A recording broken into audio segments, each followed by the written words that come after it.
nabadan la dhahaya naftadi rigaliso qiyigan ku dhaata waa dhaxal awowgay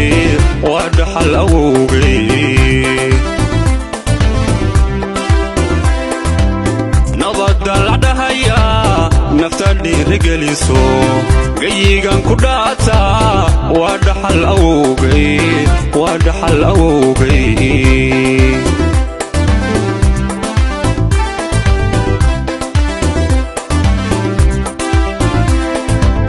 waxaan igu wadaagnaa inta iga agdhow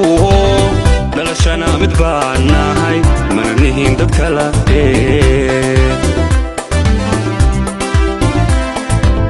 waxaan igu wadaagnaa inta iga agdhow dhalashana mid baan nahay mana nihin dad kala